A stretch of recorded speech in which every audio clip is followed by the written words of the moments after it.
209.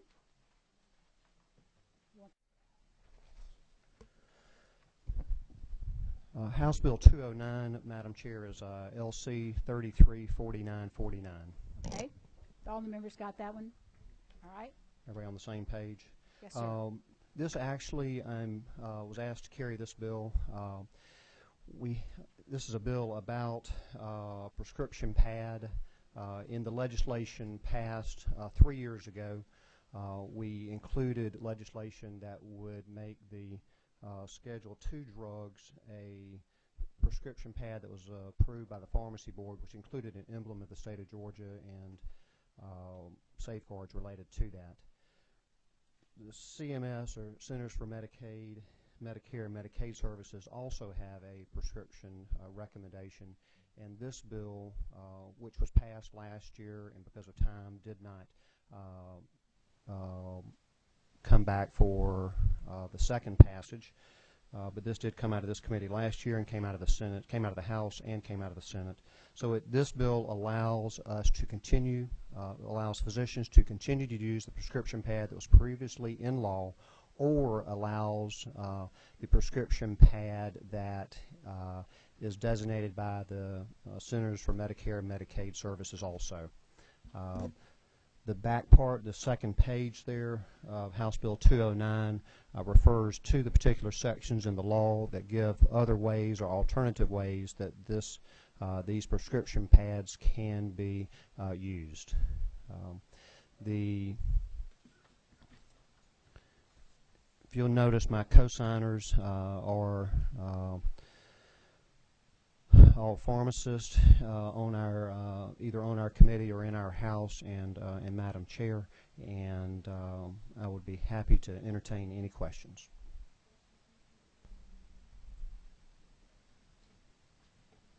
Okay. We have people that want to speak on the bill. Okay. We don't have any questions from the committee. We have some people that wanted to speak on the bill. Mr. Allen.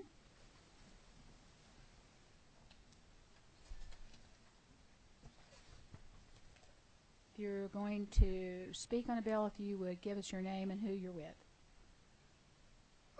Rick Allen, Director of Georgia Drugs and Narcotics Agency, and I think Representative Watson said it as well as can be put, that this bill needs to fix a situation that exists out there to help the physicians and all the hospitals use the same pads. Thank you very much. Marcus Downs? Not.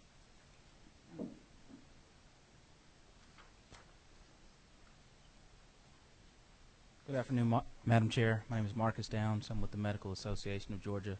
We want to commend Representative Watson on this bill and everyone who saw fit to sign on and support it.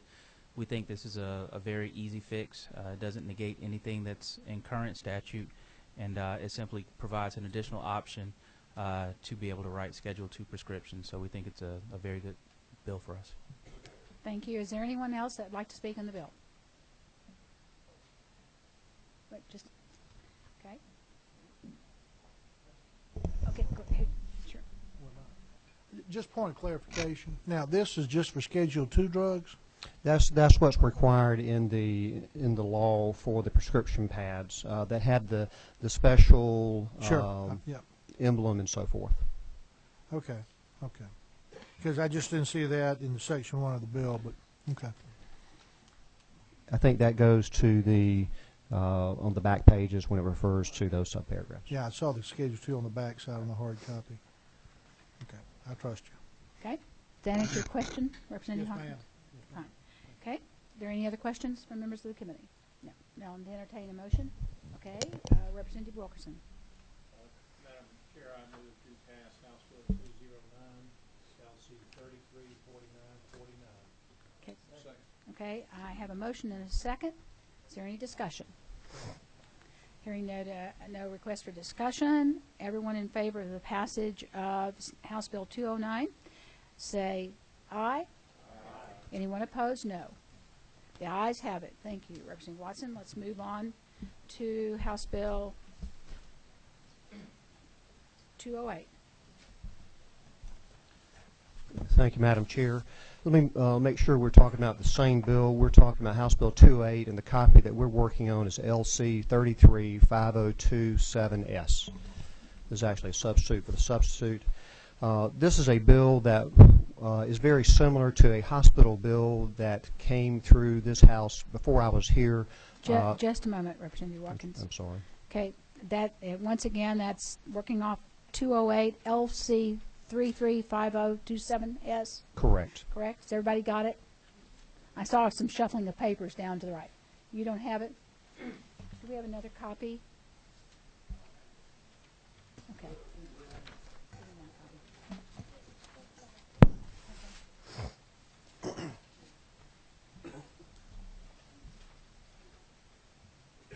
You found it? Okay. He found it. All right. So the history of this bill is that a hospital bill, almost verbatim, was passed through the General Assembly approximately 3 years ago for hospitals where they're required to give their employees the flu shot. The nursing homes came to me asking this to be done. Most nursing homes in this state do already do this, but this will require them to give to their employees the flu vaccination. Now, obviously, you can't make somebody take the flu vaccine if they don't want it. It obviously would be encouraged, but they would sign a waiver. They'll sign one way or the other whether or not they'll get it, and they'll keep a record of this. The nursing homes are asking also for two aspects relating to this, and this is in the hospital bill also.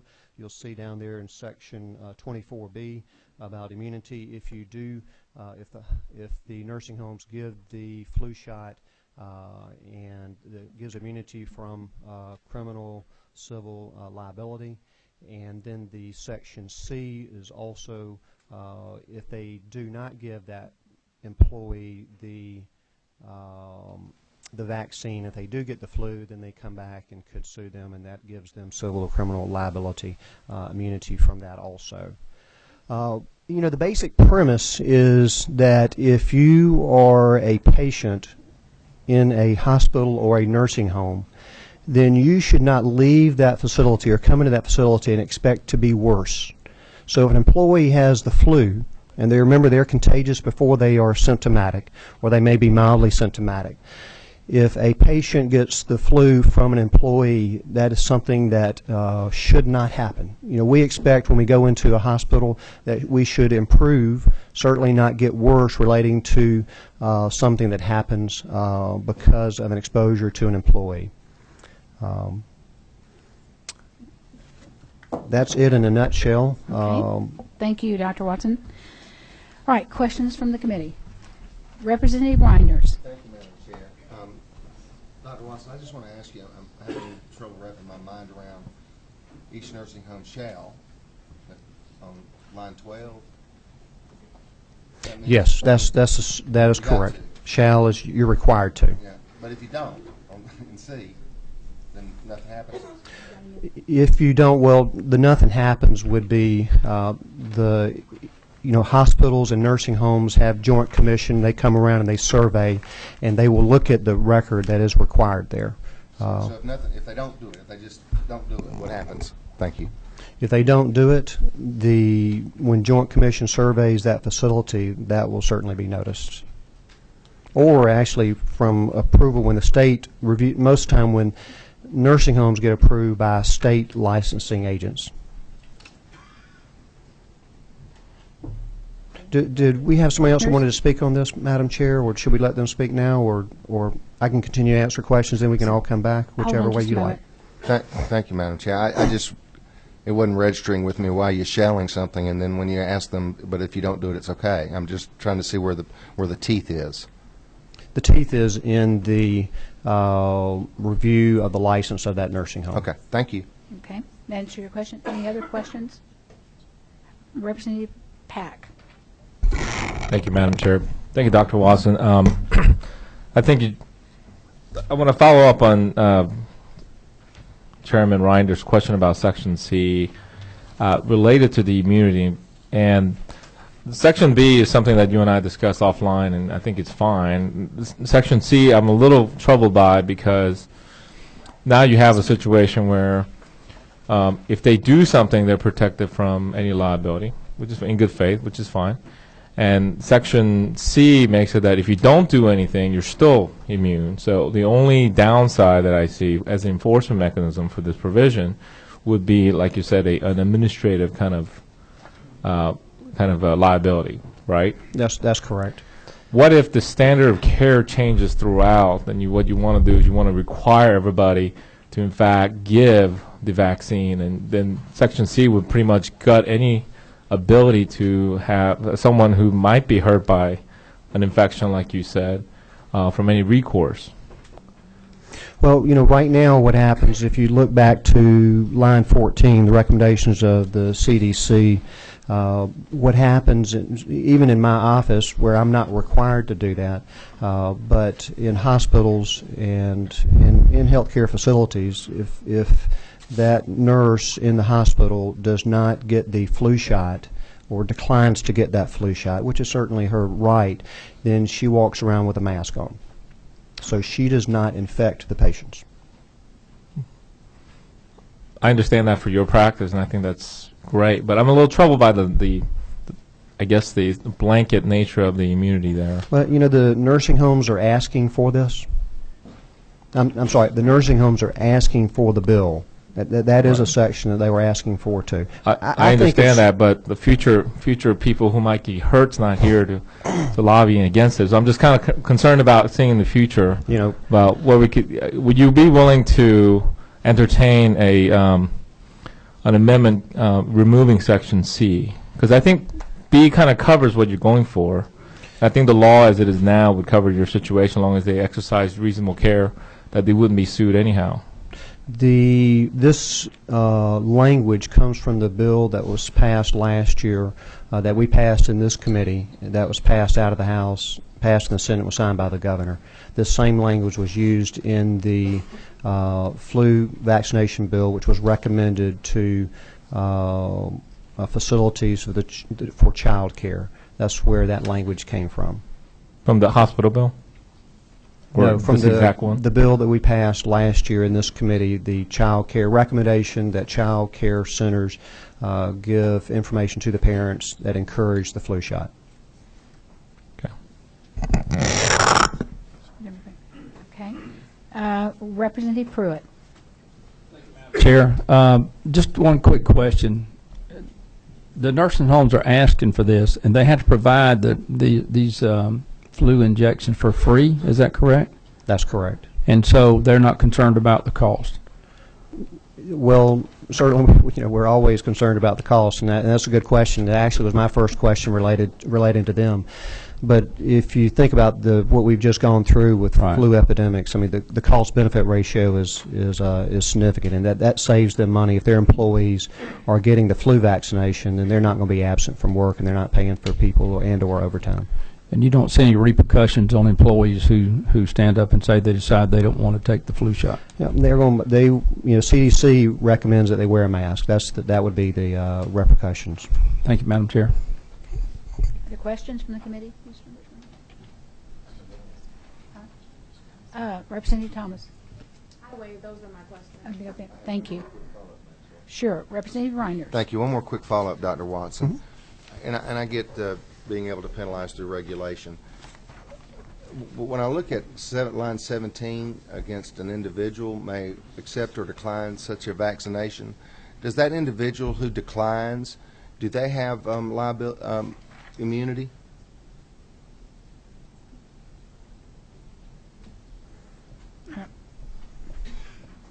There's nothing. Betsy, I don't believe there's any. Yeah, I don't think that immunity is broad enough to cover that. Specific nursing home? And that, so if a person exercised freedom not to do something, they wouldn't be immune, but if the ownership didn't do something, they're immune. So from what you're saying is that the immunity is that they would give someone, they're a healthcare worker, and they refuse to take the shot, so they're going to give a patient the flu. Well, by extension, on your Part C, if I'm a nursing home and something fell through the cracks and I didn't do it, and I gave the patients the flu, I'm immune. They're immune from liability. In other words, if a you're correct. If a patient Right. got I see the flu, I see the and individual you're not correct. getting immunity, but the company getting immunity.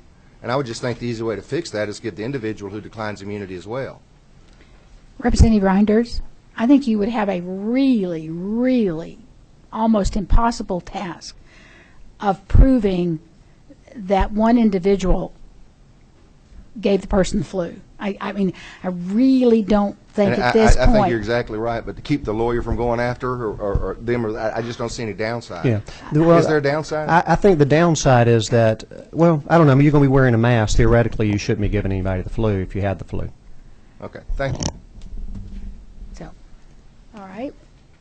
Seeing no further questions from the committee, we have some people that would like to speak on the bill. Skin Edge. Thank you, Madam Chair, members of the committee. Skin Edge here on behalf of Sanofi Pasteur. We have worked very, very closely with Representative Watson and want to commend and applaud him for bringing this bill to the committee. We've also worked with the Nursing Home Association here in Georgia on this, and Representative Reinders and Representative Pock, to your questions, concerns with the live immunity. This is an effort, a very delicate balance to try to make sure and encourage that the nursing homes do offer their employees these, and as a result of that, we have agreed to this immunity language. Representative Reinders, in terms of the employee, there's no law in Georgia now that requires them to get a shot. They can refuse if they want to, so I don't think they'd have liability anyway. So I don't think that's something you'd have to address in this piece of legislation. But we would ask something that we have worked very closely and carefully on with the interested parties, and we think that the language strikes a fair balance between the rights of the nursing homes, the rights of the employees, the rights of the patients. And so we would ask you to take that into consideration. But given the seriousness of the flu season we've just had, the risks that are associated with a patient in a nursing home getting the flu, we think anything we can do to increase our immunization rates in Georgia, to encourage more people to have the flu vaccine like we did a couple years ago with the hospital bill. And the language we've got here is almost identical to what was in that hospital bill, and that has worked out very, very well for the hospitals in the state. It's been in effect now for a couple of years. We've also provided information legislation on the flu that Representative Sims handled last year with the child care centers and that daycare centers. That seems to have worked well and increased our immunization rate. So we would encourage your support for this legislation, and we again thank Representative Watson for handling it. Okay, thank you. Jason Brose. Jason Brose, Georgia Healthcare Association, formerly the Nursing Home Association. We represent about 95% of the state's nursing homes, approximately 340. We appreciate Representative Watson working with us and working with Sanofi. This is something that we are very much in support of, to try to encourage all employees to take the flu shot and to keep patients healthy. I want to reflect the other intentions, as Skin said.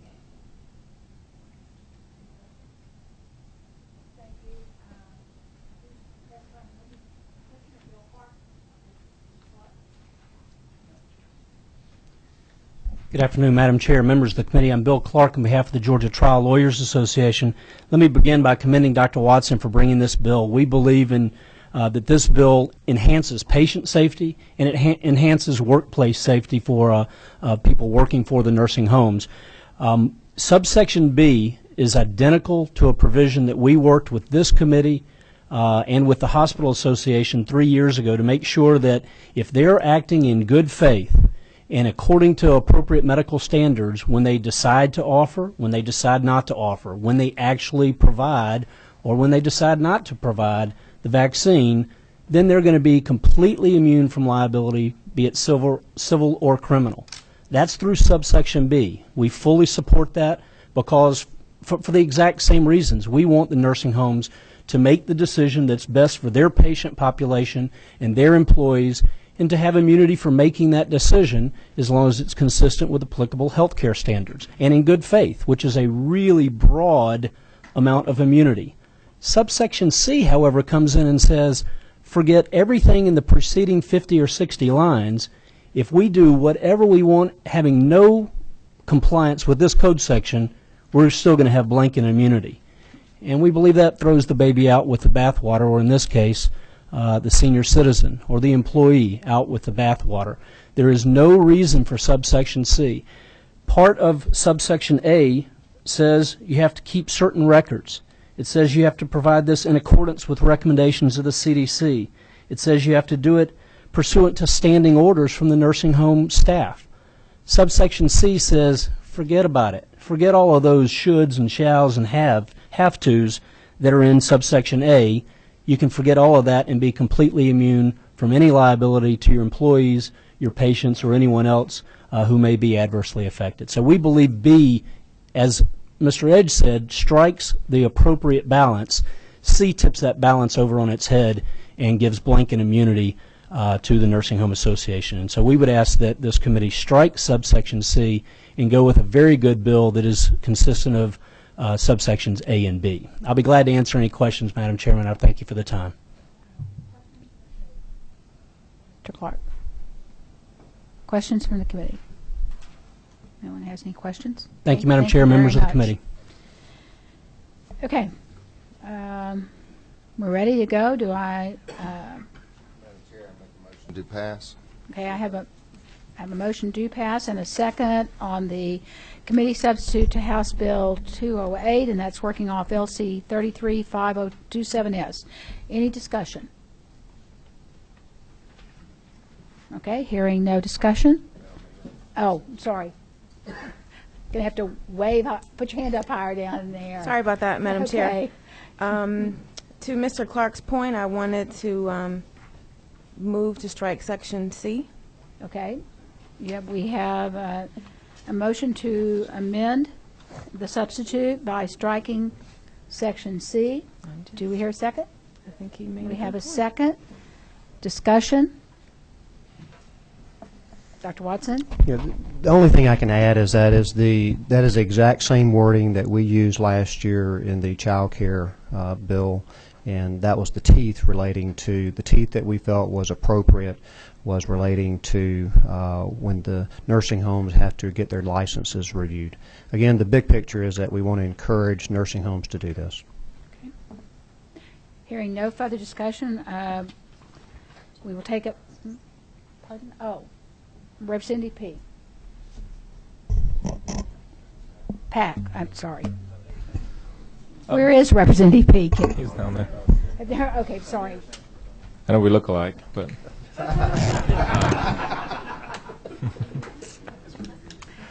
don't know who that's insulting, actually.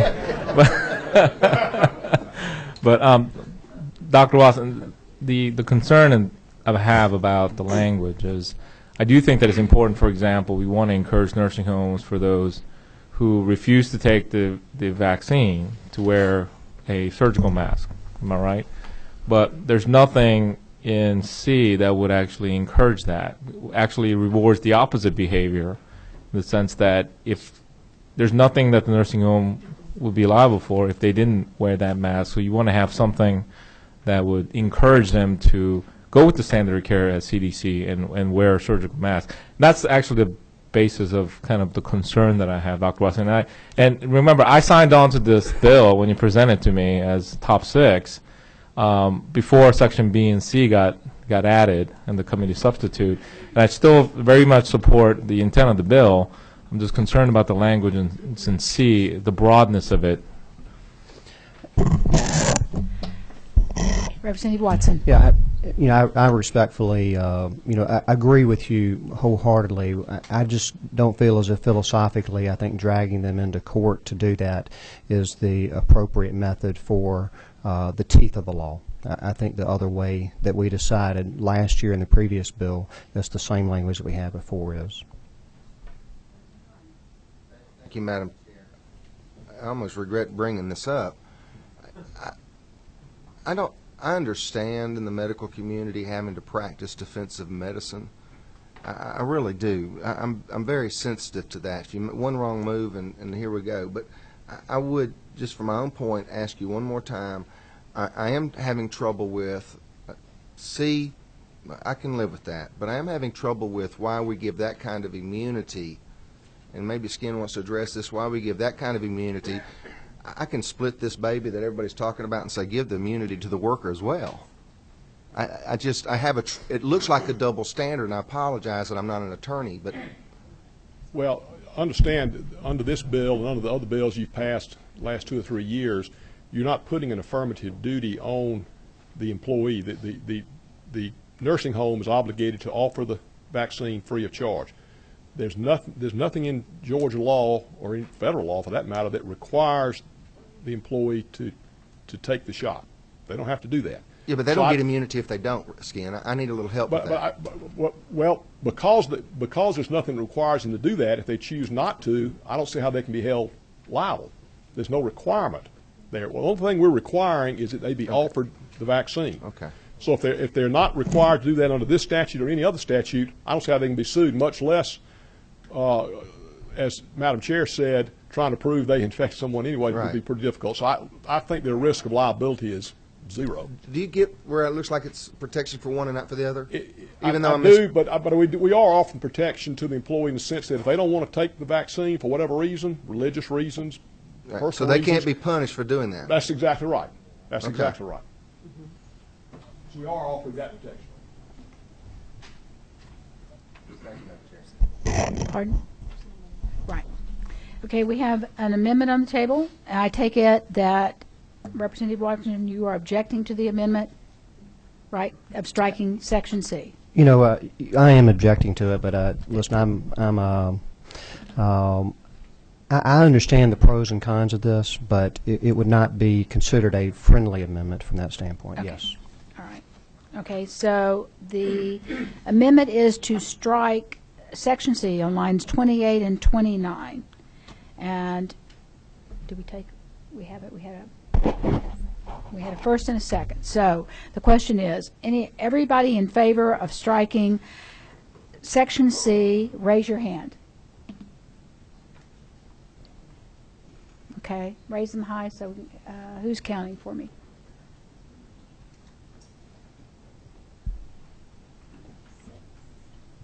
Okay, got it. Okay, everyone opposed?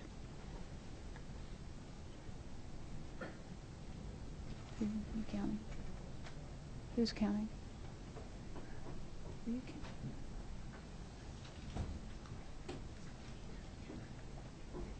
13. So it failed, right?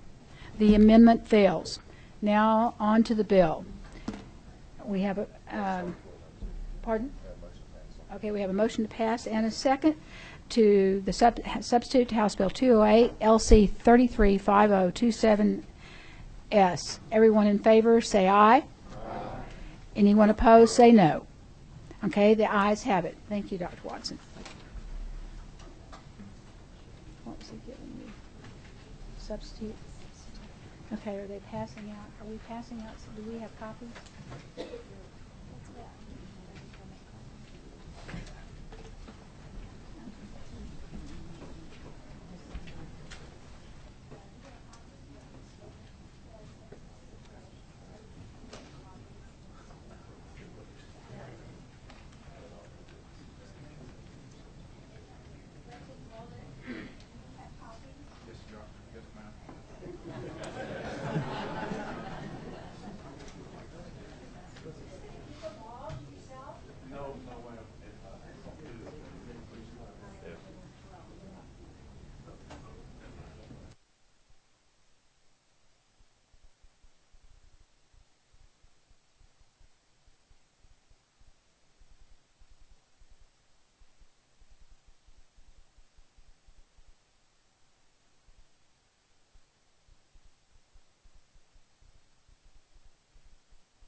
House Bill 178 is now up. We'll be working off LC 335033S.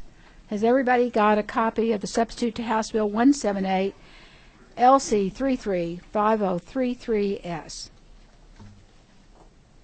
Okay.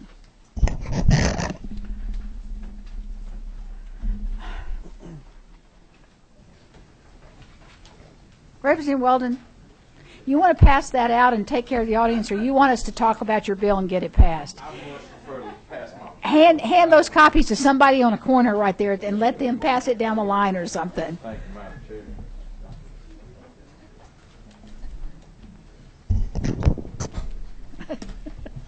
Thank you, I'm Madam sure Chair. there's not enough copies for everybody. Okay. Before you start, let me say this is the pill mill bill. This is the bill that made it all the way to the last day, needing one vote, and just sort of got caught up in that last night on the floor.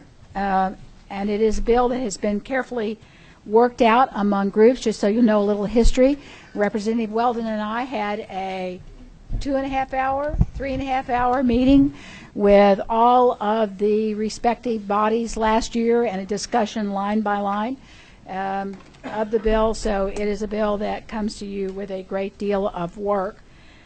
And with that, I will turn it over and let Representative Weldon refresh everybody's memory of what we're trying to do, why we're trying to do it, and what the bill contains. Thank you, Madam Chair. Ladies and gentlemen of the committee, it's a privilege to be here today, and I bring again the Pain Management Clinic bill. Just like the chair lady said, we ran out of time last year on the 40th day, and unfortunately we didn't get it to the governor. And I'm asking your assistance today in moving this bill forward to the House Rules Committee and hopefully to the floor and on to the Senate and back to the governor. This is the Georgia Pain Management Clinic bill, and what it says is that we've got a problem with pain management, those people who are masquerading as pain management clinics, but they're really pill mills. A pain management clinic provides a good, legitimate, and necessary health care to individuals that have chronic pain. A pill mill, these are merely drug dealers with a license to issue prescription drugs.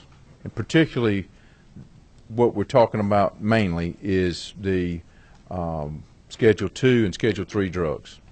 That includes oxycodone, hydrocodone, Xanax, these type of drugs. And the Georgia cocktail is the oxycodone, 2 different strengths of hydrocodone, all at 180 tablets or pills per prescription, with Soma included, which is a muscle relaxer, and Xanax. Now, I believe you'll hear from much better qualified individuals, physicians, that are going to testify before you today that Soma is a muscle relaxer, and Xanax, I believe it's a benzodiazepine, but once you mix it with alcohol, it's almost a prescription for death. And that's what's happening. When we left here last year from the session, 2 weeks later, this young man, and there are other people who know him here today, knew him well. His name is John Tinker. His aunt is my secretary or assistant in my office. 2 weeks after we left, he has a little girl, and he was looking after her and taking care of his mother, and he had some issues, and he was doing very well. He'd come through a difficult time, and he was excited about being a good father to his daughter Lily. Well, he went and he got some drugs, and he was kind of happy with what was going on, and he took some drugs and drank some alcohol, and those drugs included Xanax. John Tinker was an accidental overdose in Ringgold, Georgia. And that's why I'm before you today, thank you.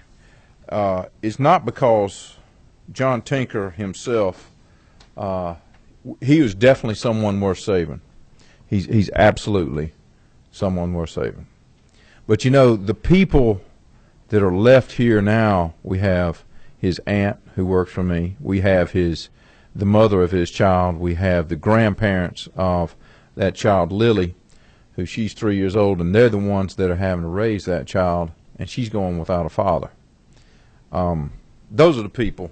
That's why we're here today, and those are the people the laws are supposed to protect, and that's why I'm bringing it. This protects law-abiding, innocent people from the problems that pill mills place in your districts, in your towns, your hometowns, in your counties, and your cities. The bill that was passed out of the Senate came. I'm bringing this back to you. It's nearly the same as what we had last year, and I'll go over it briefly. Beginning on page 3, at line 66, there's some definitions that go in here. Just establish authority to license pain management clinics and to establish standards for controlled substances used in pain management. Then on down in Article 10, Section 2, just defines the bill and further goes on to the reason that we're working on this issue, give some of the rationale. Then we go down to lines 94, defines annual patient population, and that's probably going to be important in this bill because the annual patient population is defined as the patients that are treated over a 12-month period. Now, when you're determining whether a pain management clinic qualifies under this legislation, you need to know that because a pain management clinic, if you look on the next page, page 4, at line 111, it defines pain management clinic. It says means a medical practice advertising treatment of pain or utilizing pain in the name of the clinic or medical practice or clinic with greater than 50% of its annual patient population being treated for chronic pain for non-terminal conditions by use of Schedule 2 or Schedule 3 controlled substances. And that's important. So if you have 50% of the population over a 12-month period and they're being treated for pain management, then you fall into the category of a pain management clinic, not just a general practice, or not merely a general practice, but you're going to have to do some reporting so that the Georgia Board of Drugs and Narcotics will know where it's located and where they're conducting their business. Line 120 is definition of a physician, and I don't think we need to go too much further over that. Line 127 provides that pain management clinics will be licensed by the board, and it biennially, like a lot of other things are licensed in the state, like basically everything. I think with the Secretary of State has biennial registration, and then the pain management clinics they'll be owned by physicians licensed in the state, and that is why we're bringing the committee substitute. This substitute provides that only physicians can own a pain management clinic. The reason that is an important provision in this bill, right now, B.J. Pack could own a pain management clinic. Now, we all know B.J. is no doctor, unless you're talking Juris Doctor. But now, and I could own one. I'm in the same boat with B.J. I got my J.D., not my M.D. So I wouldn't know the first thing about pain management other than, ow, it hurts, I need some help. I might tell somebody else to go get some help. So what that means in a broader sense is that anybody coming from a state like Florida or one of the other states, Kentucky or Tennessee or Alabama or South Carolina, where they have pain management clinic bills and laws in place, they can come to Georgia and open up a pain management clinic just like that automobile dealer who went bankrupt in Florida and came up here to Atlanta and opened a pain management clinic. That was in the AJC and on Channel 2. a little while back. And, you know, when I saw that news report, you can probably imagine my blood pressure rose significantly. So that's one of the things we have to stop. And this provision does that. If we regulate who can own a pain management clinic, and it can only be physicians, then let's think about why that should be. A physician goes to school, they're going to have an undergraduate degree. They got to get into medical school, and they got to complete medical school. Generally, medical school includes 2 years of book work and 2 years of clinicals. Then they have to do their residency if they're going to be whatever specialty they're going into. And they work hard. I personally saw my father go through medical school. I was 12 when he went to medical school, and he didn't say one word about I should go to medical school or why I'm not going to medical school. I saw why I'm not going to medical school. No thanks, Pop. Then I went to law school, and boy, I'm not sure I made the right decision. But we need a commitment, and they need to have an investment. We need to have hook in them. They need to have something to lose, something substantial to lose. When you invest 10, 12, 15 years of your life and get an education in order to get a license, I argue that you have something to lose. So that's why we have line 131 in there, and we need people who are seriously interested in providing positive health care and instead of drug pushers in these pain management clinics. And I want to be clear about this. Pain management is legitimate, it's necessary, and it provides good health care to people who have chronic pain. And I don't want anything that I'm doing or saying here today to diminish my belief or my firm conviction that that's what doctors and those who are involved in pain management do. But I do want the organized crime to know that we're coming after them. We're not letting them come in here and subject our children and our citizens to these drugs and put them out there on the street for people to get a hold of and abuse and die unwillingly or to have an accidental overdose.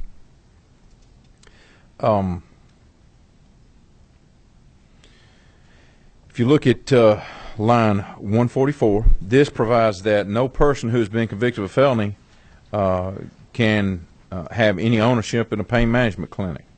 The board also allows the board to provide continuing medical education for the physicians owning a pain management clinic, and to make further rules necessary to regulate pain management clinics. The Medical Composite Board is charged with overseeing the practice of medicine with physicians, and it's my belief that the Medical Composite Board is the proper place for this to be placed and require them to look after their own. I think that it's I think that physicians are very sensitive to having corruption in their own specialty and in the medical, being in a physician's chosen field. And accordingly, I actually believe that the standard that their members are required to meet is probably higher than it would be if it were just a board of lawyers out there or other folks that aren't actually physicians. And I think that's a benefit to not only the medical community but the citizens of the state of Georgia.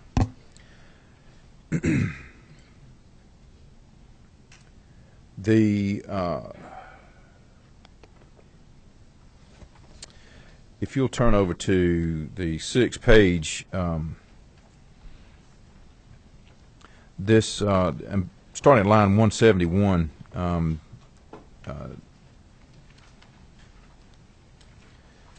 The board is authorized to suspend, revoke by the board, or suspend or revoke a license provided by the board upon a finding that a the licensed or physicians practicing in a licensed pain management clinic has furnished false or fraudulent material information in any application under the chapter, they have to give information back to GDNA, and if they don't accurately report it, they can be, their license to operate a pain management clinic can be revoked.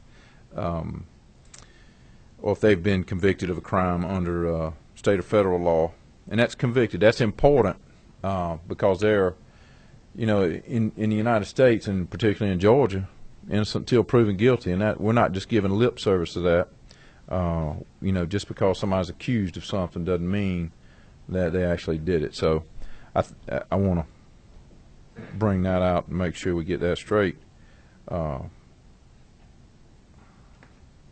If a physician loses their federal registration to prescribe drugs, then they can be revoked by the state also. They also have to notify the Medical Composite Board in the event that they close the pain management clinic. This is in lines 83 through 183 through 195. They have to let them know when any of these events listed here occur. They have a theft, if they change physicians, if the ownership, management, or location of pain management, if they change the location or of a licensed pain management clinic, or if they close one. You know, it's important to know where those drugs are being. If they close a clinic, we need to know where those drugs are going. That a lot of these clinics may have a dispensary inside the clinic. Now, there's nothing wrong with that, because any physician is authorized to distribute drugs at their clinic. Any physician that you've ever gone to or seen, and that's legitimate. The thing is, if they're doing that, we need to know what's going on. If they have that authority, they need to be. We need to know where those drugs are, and we need to be able to track them.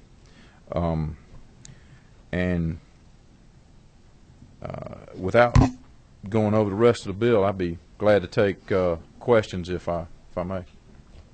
Questions from the committee. Representative Peak this time, or should I say Pack? Representative Pack. He's a lot smarter than me. Thank you, Madam Chair. Chairman Weldon, just a couple things, just to be clear. So this is just affecting new pain management clinics, or just to the committee, make sure we understand what's going to happen to the existing pain management clinics that are out there now. Thank you for bringing that question. That's a good question. If on lines 138, it says this law does not apply to pain management clinics that are in existence as of June 30th, 2013.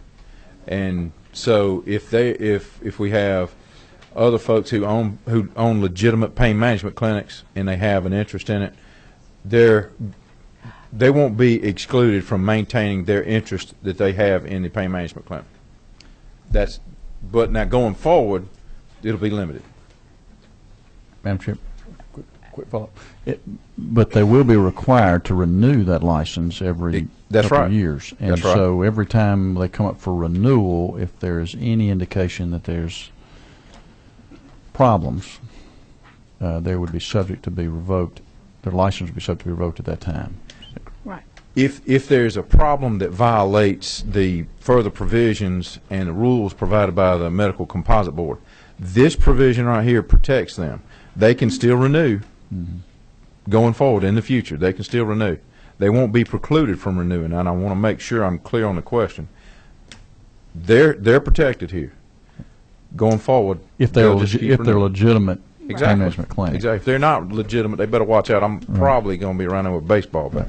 Right. So, Representative Weldon, just make this clear to the committee, is that if they are in existence now and they have somebody owning part of them or all of them besides physician, they're allowed to continue, but they will have to meet all the rest of the rules under the bill. So they will have to follow the new rules about reporting and operating and so forth.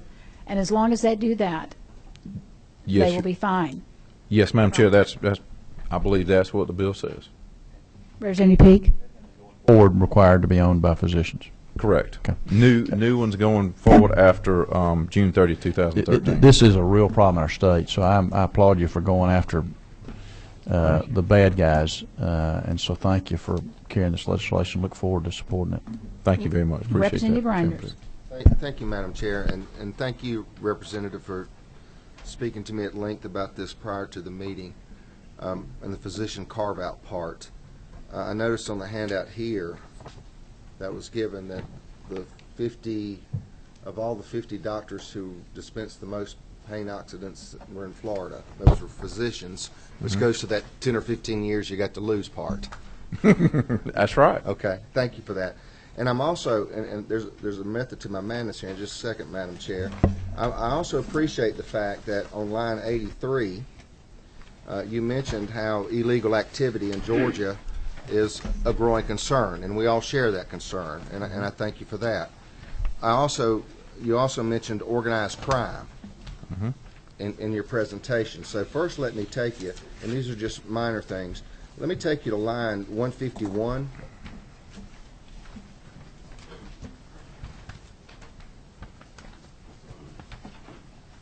All right, since we're concerned about the out-of-town and the mob and the organized and unscrupulous, I just want to ask you on 151, the word may, why wouldn't we want them?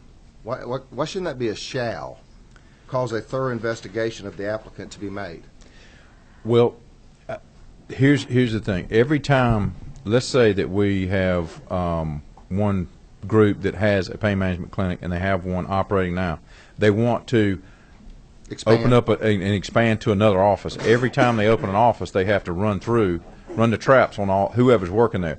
They may not have to go through the person who owns it or the entity that owns it at that point.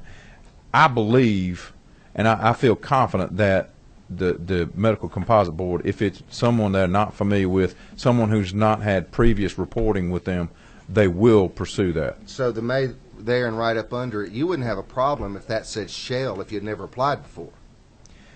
You know, I wouldn't object to that. Okay, let me continue if I may. Just a couple more. Line 161. The board may deny, refuse, or renew a pain management clinic license if it determines that the granting or renewing would not be in the public interest. Why wouldn't that be a shell? If it's not in the public interest, why would you even might want to give them a license? You know, I don't object to that. That sounds like an improvement to the bill. I mean, why would you even want to give them the flexibility of someone that can't obviously meet a minimum standard of best in the public interest?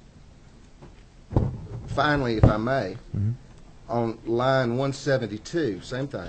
In addition to the authority, this article may be denied, suspended, or revoked if you've been convicted of a crime, had federal registration prescribed, all those. I'm sitting there going, why would you want to give the wiggle room if they've done that? Why would you want to give the wiggle room that they could actually keep their license? Why wouldn't that be a shall?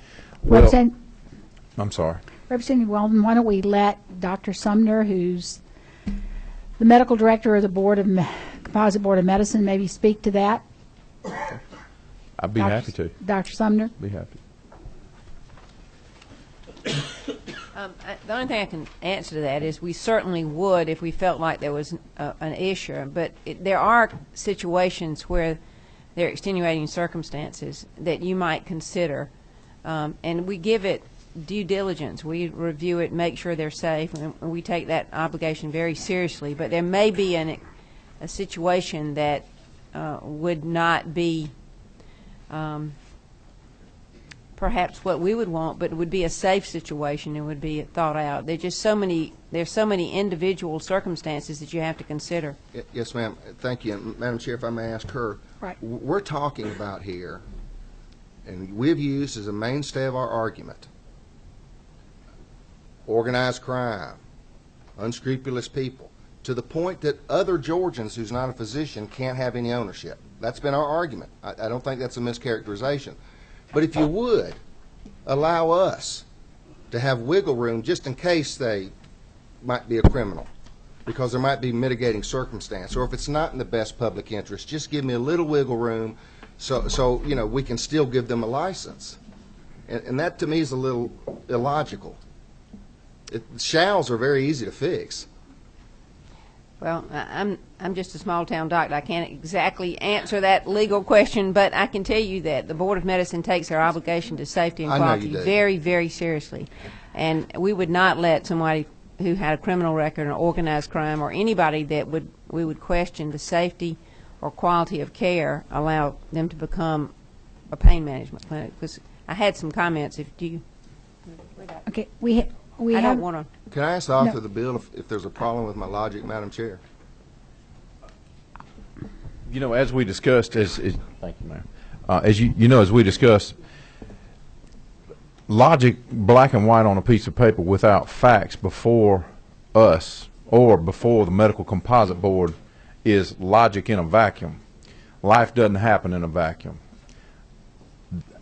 I believe that the May in this situation provides the discretion that will be used by the medical composite board, in which we expect them to use, and it is the purpose, and it's unique to them to use in this situation, and accordingly it's perfectly logical to put a May there and ask them to do their job.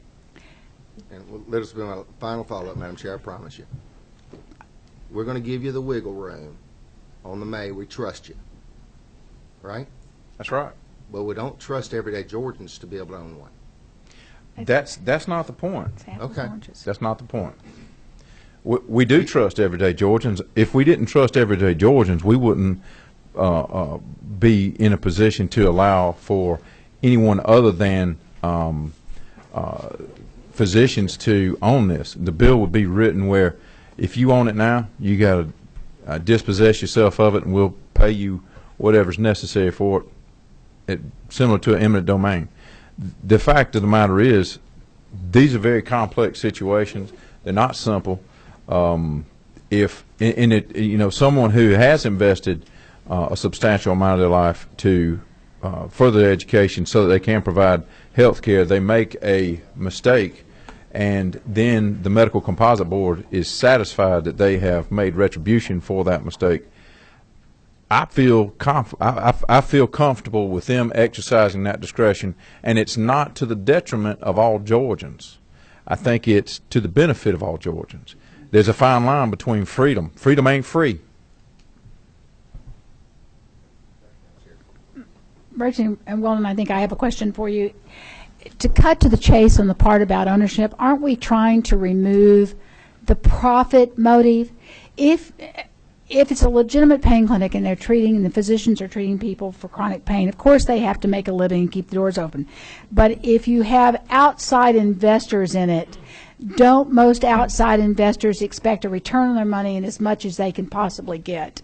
So that by having it physician-owned, you're trying to keep it in the medical field and take away that profit, that outside force for more profit, and therefore to see more patients and perhaps I believe the chair is absolutely correct. We want to couple the profit. We want to limit the profit motive with the investment and commitment that a physician has made in their life. It's more than just get more people and run them through like cattle through a clinic so they can get their prescriptions and we can get their money. We want to see these people have health care provisions, and that goes directly to one of the bills that this body, as a whole, the House of Representatives and the Senate passed a few years ago, the prescription monitoring program, which allows them to get a look back and identify those who may be addicts and need more health care or need health care to get through their addiction. Okay. So yes, you're exactly right. Representative Kidd. Thank you, Madam Chair. A couple of questions, if I may. Number one, Author, I'm 100% in support of what you're trying to do. But if I may ask you a couple of clarifying questions. Certainly. And I ask them from two avenues. One, the fact that some people are in pain 24/7, significant pain, and have a hard time masking that pain. But your definition of physician limits anybody to doing this having a legitimate pain clinic Is that basically an MD or someone who's licensed by the Board of Medical Examiners? I'm sorry, I didn't catch the first part of your question. Well, by limiting the word physician Yes, sir. to only those people licensed by the Board of Medical Examiners, basically limits it only to medical doctors. There are other licensed practitioners of the state who have a DEA license to write these type prescriptions legally today. Now, I'm not saying any of them own pain clinics. I don't know. I don't know but 2 or 3 doctors that own pain clinics. But it would seem like you'd be limiting it to people who have a legitimate license, who have a DEA number and can write these prescriptions for patients. But you're saying they could not have a pain clinic to treat people who've had crushed feet or people who've had their whole mouth worked on because of a car wreck or whatever else. Yes, sir. That's what the bill says. I believe you may be referring to advanced practice nurses, physician assistants. No. Those folks are not, would be, the way this bill's written here, would be precluded from having an ownership interest in a pain management I'm referring plan. to a dentist. Okay. And I'm referring to a podiatrist. That's right. They'd have to be licensed by the Medical Composite Board. Okay. You go on and say that the pain management clinics shall not apply to a physician assistant or advanced practice nurse. Someone brought that up on line 133.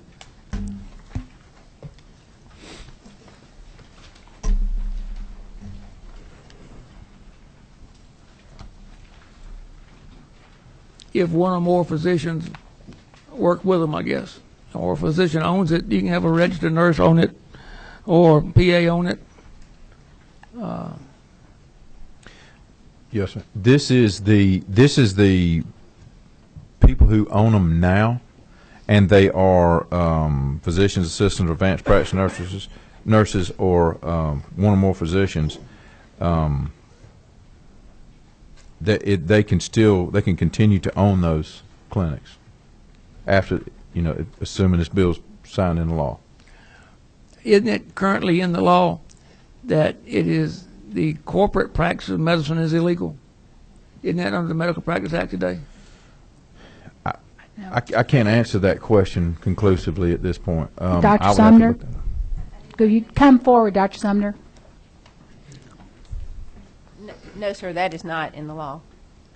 Okay, man. It used to be. I thought it might still be in there. I'm sorry. But bottom line is we're requiring these people to be licensed by the medical board, have a license with the Board of Pharmacy, which they currently have, right? No, so just Medical Composite Board. They should be registered with the Georgia State Board of Pharmacy. Registered, but not licensed. Registered, not licensed. Well, it's basically the same thing. All right, I'm sorry, the word I license not there, but they have to be under control, so to speak, with the registration with the Board of Pharmacy. Is that correct? You have to be registered with the Board of Pharmacy. Yes. Yes, sir. If they aren't registered with the Board of Pharmacy, they can't write the prescription in the first place. Well, a physician just has to be licensed by the Medical Composite Board. They don't have to be licensed or registered with the Board of Pharmacy to write the prescription. I think if they're licensed by the Board of Medical Examiners, they can practice medicine. If they write prescriptions and so forth, they got to be registered with the Board of Pharmacy. I stand corrected. You're correct. If a physician dispenses from his or her clinic, they would have to be they'd have to comply with the requirements of the pharmacy board. We're getting into straws here, and I apologize, but a medical doctor, Dr. Watson, has to have a DEA number to legally write a prescription that's filled at a drugstore somewhere. That's a federal ruling. I think, what's the question in all of this, right, Representative Kidd? The question comes back to who legally can operate a pain clinic and who cannot. Basically, I'm getting back down to the fact that you're really saying only MDs could possibly be crooks and own a pain clinic. and I love Medical Association and all the doctors. I love them all. Don't get me wrong. But that's kind of what we're saying. And I'm saying there are other people out there who legally can write a prescription for me that I get every month for the pain that I have, and you're saying they can't operate a pain clinic. Well, I'm sorry. I've been so involved with this in the discussions about it. I'm sorry, Representative Weldon. What kind of physician do you go to, Representative Kidd, that writes this that's not an MD? Well, you know, here again, what's the definition of physician? They are people who are registered with the Board of Pharmacy, who are not medical doctors, MDs, that have a DEA number to write controlled substance prescriptions. Such as a dentist, he's one sitting right here. He has to have a DEA number to write a prescription. A podiatrist, if he's going to treat your crushed foot, he has to have a DEA, registered with the DEA, to write a pain prescription. That's correct, but they are requirements within those licensure that they are only supposed to be treating what falls under their appropriate part of the medical practice, of their medical practice, of their yes, ma'am, I agree. Their act. So if you've got a dentist writing you a prescription for back pain, then he would be, that is not under his scope of practice, and he would be breaking the law. I agree with that. Yes, ma'am, I agree with that. But you're still limiting who could have any type of ownership in a legitimate pain clinic by saying only MDs could own it. I'm through. And I'm 100% in support of what you're trying to do. And it might be nitpicking too much. I apologize. I don't understand what this is. Okay, can we move on? Thank you, Ms. Kidd. Representative Hawkins, you want to know if you can open a pain clinic since you're a dentist? We can have the Lee Hawkins exemption. No, I got enough holes at home. I don't need one more. But I do want a little clarification from my esteemed colleague, and I think I know the answer to this. On page 6, 197, all pain management clinics disperse controlled substances will be registered with the State Board of Pharmacy. Knowing that they also have subpoena powers in Title 50 and utilize the Georgia Drug and Narcotics Agency, they actually can be subpoenaed, and the agency can go in and check as a secondary mechanism for safety. Is that not correct? Although it's not enunciated in this bill, isn't that also true? Yes, I believe that to be true. Thank you. Particularly if the clinic has a dispensary. Dispensing, that's right, dispensing. Thank you. Representative Chokas. Thank you, Madam Chair. To my friend in the in creating this legislation and working, did you have a template to go by from another state? Has this been tried in other states?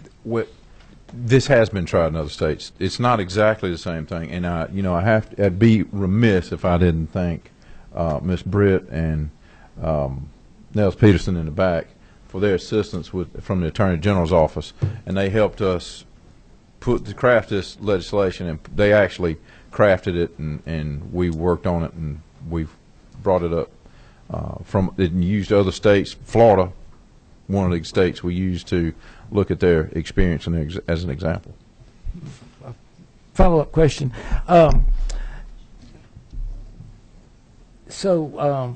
Representative Weldon, have you been able to determine the successes of this legislation in other states, and have you customized it to improve on some of the weaknesses that they've experienced? We have. We've seen some of the successes from Florida that have been detrimental to us, because a lot of those physicians are leaving Florida because they can't conduct their organized crime in Florida, and so they want to try it in Georgia. And we're the donut hole. We're known as the donut hole state when it comes to pain management, and accordingly, we're trying to rectify that problem. So they're moving up 75 from Florida. They are. And, creating their own shops. What other states besides Florida did y'all look at in modeling this legislation? Florida was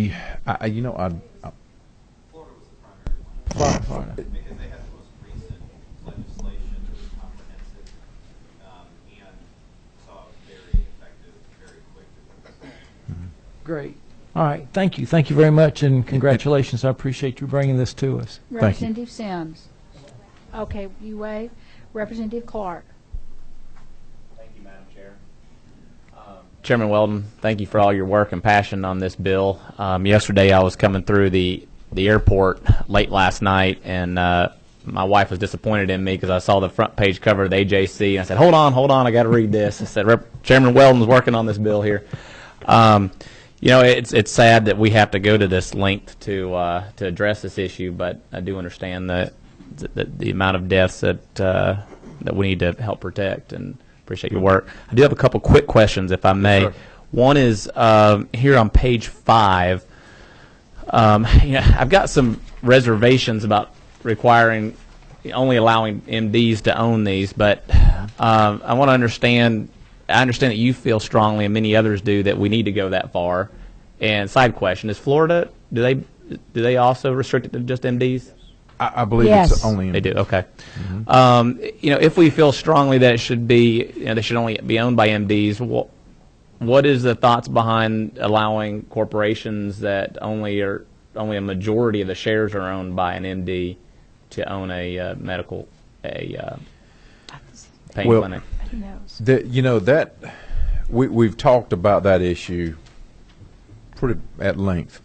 Here's the situation that for me is carries the day, and I have to talk about it in a factual format because otherwise it just gets cumbersome, difficult to talk in abstract. For example, we have a pain management clinic that hypothetically was operating in Georgia. They have several locations.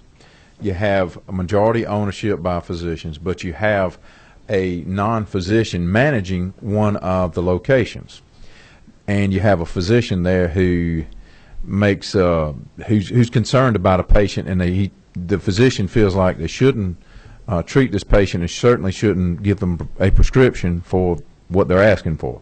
And a little background, a little more facts on this. There are websites that people go to where they go in there and they take this fake MRI film, they take it into the physician's office, and they tell them, they give them exactly what to tell the physician so that they'll get a certain prescription: oxycodone, hydrocodone, Soma, Xanax.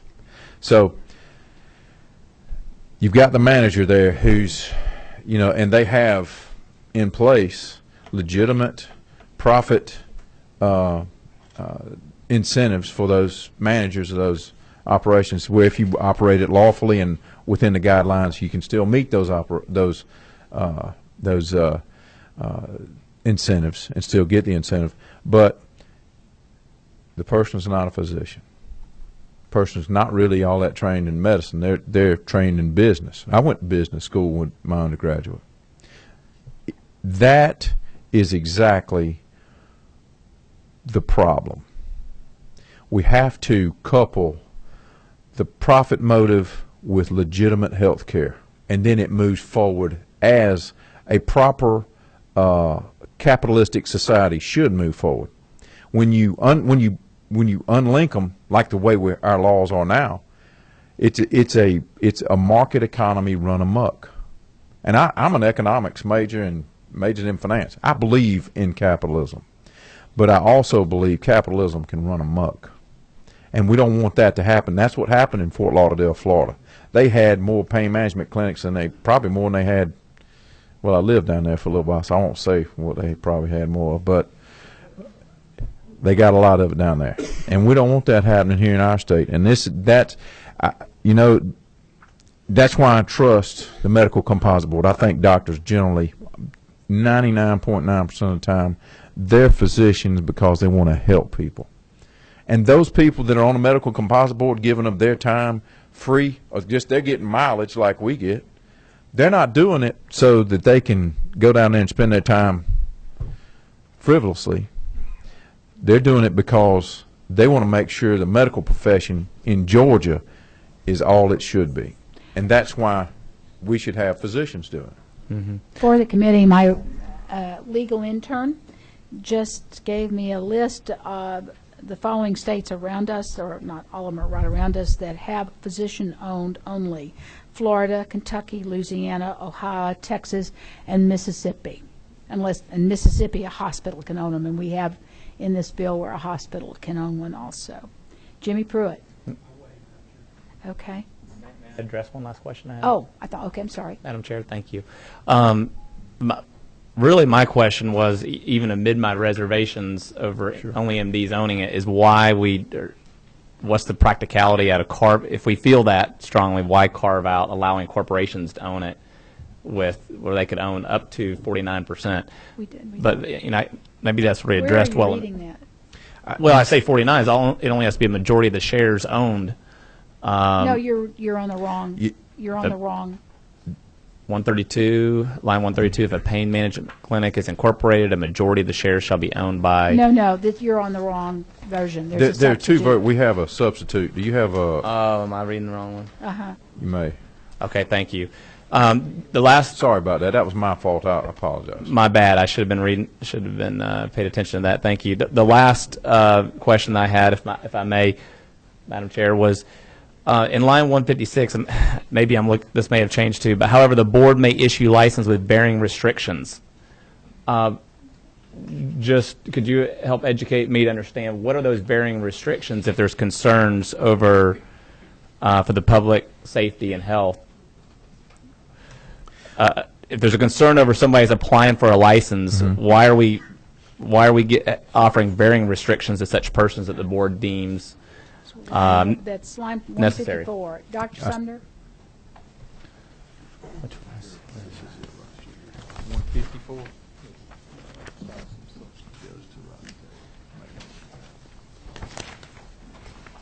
We may limit the type of medication in a physician, perhaps any physician. We may say that you cannot have a DEA, and you may have to use other mechanisms for pain management, or there may be some other restriction we place on that license through a consent order that would make sure that physician meets the standard of care. So there can be a variety of restrictions. Okay, thank you. Okay. Representative Beverly. Thank you, Madam Chair.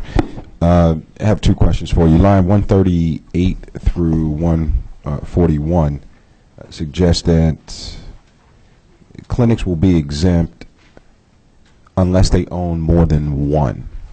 So are there places where you have a sort of a syndicate where they have multiple units, but only one of them would be exempt? I mean, how does that figure in the language? I'm not sure how you say, look, these places are exempt if you only have one, but if you have two or three or four, then you're not exempt. No, let me. I believe I may have misspoke a little bit. The line 138 through 139, the subsection, this chapter doesn't apply to those that are in existence now, and they have ownership by individuals other than physicians, and they can continue to maintain their interest in those pain management clinics. And if they have more than one, they still have to make all the reporting that's required in here, and they have to comply with the other provisions, except that they're only physician-owned. Gotcha. Okay. Next question was to Rusty's point is, I'm not sure about how this works, Ben, but does DOs have the ability to practice medicine and surgery? Correct. In this language, I'm not sure if the Georgia Medical Composite Board actually licenses doctors of osteopathic medicine. If they do, then that probably wouldn't be a problem. Yes, they do. They do? They do. Okay. All right. Dr. Watson. Really, I just want to congratulate you for bringing this back to us again, and maybe just a point of clarification with the podiatrist who may be prescribing pain medicines or any other entity. I mean, they're not going to reach that 50% threshold, so I don't think that's going to apply, for them from a chronic pain. If they're a dentist or whatever, that's not going to apply. So that's just a point of clarification. Thanks for bringing this back, and I think most questions have already been answered. Thank you. Almost. I think we're down to about the last three people. Alan Peake, Representative Peake. Madam Chair, just real quick and just jump on Chairman Ryder's point. and I'm not proposing it as an amendment, but I just want to see if the good doctor from the medical board too, on lines 151 and 152, would y'all be opposed to changing that to shall, that you would be required to do a criminal background? I mean, every time I go get a liquor license, I have to go through a criminal background check. We're saying folks who are going to own and operate. Well, because you come in there and drink all the time, Dr. Hawkins. That's what, yeah. So I guess my question is, would you be opposed to? Okay, because I mean, we're going to license. I mean, I trust you, but okay. Okay. Thank you. Stand up, Dr. Sumner. We would not be opposed to making that show. You understand the logic? I mean, your license. Yep. Okay, thanks. Okay. May I comment briefly on that, Madam Chair? Sure. The may, I think the intent for the may was not to allow for it was not to provide an out for some people and make everybody else for adversely discriminating against some people and let other people slide. And I think, if I understand correctly, that's your tension, the conflict you have there. Okay. Right. Have a background check if we're going to go down this road. So I would accept that as a friendly amendment. That's okay. Representative Sharper. Chair. I was just wondering, I see the original and then I have this substitute here, and it says if a pain management clinic is incorporated, a majority of the shares shall be owned by and a majority of members shall be physicians licensed in the state. Why was that taken out? Or I don't see that in here. What was the reasoning for taking that part out? Because it was supposed to be total ownership, like it is in the new version. Okay, so it is total ownership. Total ownership by physicians. Okay. So, Representative Harden, you get the last question. Okay, and this probably is superfluous because of what Representative Reynolds has said, but it does relate to what he said. On line 172, the a license obtained pursuant may be denied, suspended, or revoked. You list four things. The fourth thing is, the fourth item in there is Chapter 13 violated any provision of Chapter 13, Title 16, or Chapter 4, Title 26, which is a Controlled Substances Act. What I'm wondering, do those acts say you may revoke, suspend the license if they violate that act, or does it say they shall? Well, Representative Harden, I can't answer that with clarity, and I'd have to look it up. All right, but listen, I appreciate you bringing the bill, and if Representative Reiner is going to offer his friendly amendment, then I'm okay with that. Thanks. We have somebody from the Attorney General's office. Niles, do you want?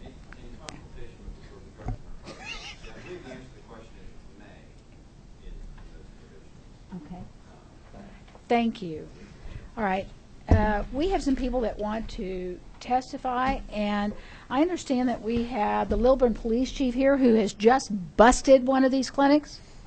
And if Mr. Headley, if you'd like to come forward and tell us briefly about that. Yeah. That's right. Amen. I didn't know I was going to get an applause for coming up here and testifying before everyone.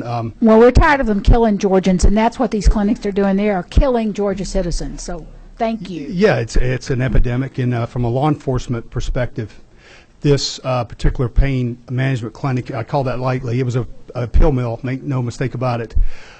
It was a clear and present threat to our community. It showed up one day. Two criminals out of Florida were forced to basically come from Florida to operate in Georgia. It was the only place that they could legally do it. They opened up a shop in a contiguous border with a high school, housed 3,200 students every day. I was deathly afraid that there would be a link established between this clinic and the school, and it was my number one priority last year to shut them down.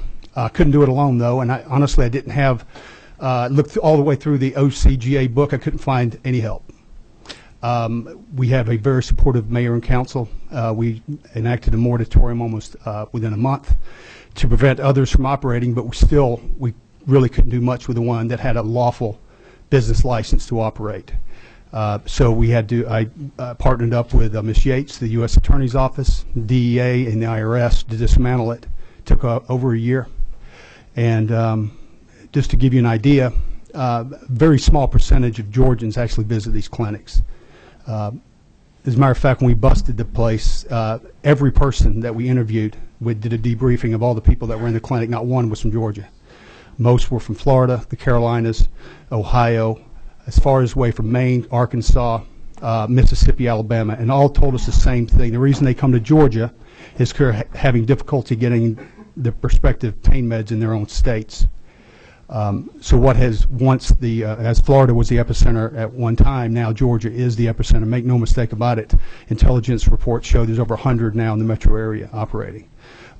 They're serving probably 100, 150 clients a day. $400 a pop, do the math, they're making millions. And they're prescribing high doses. Our investigation shows the doctors are prescribing the maximum allowed, and the patients are returning in the minimum window that they can to get their scripts refilled again. So it's a vicious cycle. I think that the most people that come there that we interviewed were clearly addicted, and they were supporting their own habits and then selling the rest of them on the open market, open drug market. So it certainly is an epidemic, and I was clearly frustrated when they moved into town. These brothers, I don't know if you read the AJC article this Sunday. These brothers came up. They were career criminals, recidivists. They shouldn't have been able to open that clinic to begin with. But once again, I couldn't do much about it. So I hope you understand, representing a very small community of 12,000 people, 6.5 square miles, it turned our small city upside down, literally. So I'd be happy to answer any questions. I think I have a couple for you. I think before that, there's been an article recently in the paper, Atlanta Constitution, where there was, on the south side of Atlanta, they went to a clinic and stopped it, and there were doctors running it, but it was owned by two different individuals that had nothing to do with medicine, so it's a common problem. Representative Pack, question. Thank you, Madam Chair. Chief Ellie, thank you very much for coming. It's my understanding that you actually had a previous engagement but in Athens, but you had canceled that for a specific purpose of providing your expertise in this area and the importance Well, of this. it's really my pleasure. I mean, it's really numbing. All you have to do is, and I've experienced this in our city many times over the past 5 years, let's say, you just have to go once to a accidental death call and see an 18-year-old boy or girl lying there dead, and you have to tell their parents what happened. You just do that once, and you'll be for the absolute 100% proliferation of these places. And for the record, Chief Helly is the Chief of Police of City of Lilburn, which I have the pleasure of representing 95% of. Oh, okay. And he brought this problem, actually many months ago to my attention about these institutions that are opening up in the district, and I was glad to pass along his name and his information to Chairman Weldon. Thank you. Well, thank you very much, Representative Pack, for having me come down. And we have another question for you, Representative Kidd. Yes, thank you. A very brief question, and thank you for being here. Yes, sir. The clinics that you have closed down, was it owned by a physician, a medical doctor, or was it just owned by entrepreneurs? It was opened by two brothers. Right, They were just business now, partners. That's illegal for them to do right now, right? No. It's not illegal for them to have a pain clinic right now? No. We did, when we passed our moratorium, this is just locally here in Lilburn, we did pass a permanent ordinance, but it didn't have that association with just being a doctor. They could still open it, but there's serious zoning restrictions. Honestly, it would be virtually impossible to open it in our city, but my point is, during our investigation, one of our undercover operatives, is that as we debriefed them, as they were being sent in to get these prescriptions filled, the person running the organization was clearly not the doctor. It was one of the brothers that were giving the doctors clear and explicit orders. They weren't violating the Federal Narcotics Act? Yes. They were violating the Federal Narcotics Yes. Act. So they were violating federal law, not state law. Yes, they were arrested by the federal authorities. That's all, madam. I'm just amazed that they weren't violating a state law.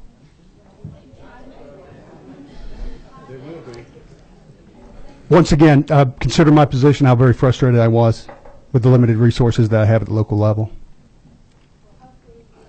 This will move across, and this year we'll give you something to work with. Thank you I again for certainly coming. hope so. Thank you very much. Okay, we have a coroner with us, and then we have another physician specialist. Is it Hollander? There we go. You're the coroner up in Catoosa County, huh? You got a little problem up there with this? Oh my goodness, let me tell you. Is there a time limit? Yes, ma'am, there is. We got to vote this bill out, and but you go ahead and give us a few minutes. I'm real excited about this bill. I have the benefit of being from, I don't think it's that small of a county, but to some of you it is. It's 64,000 people, 64,530.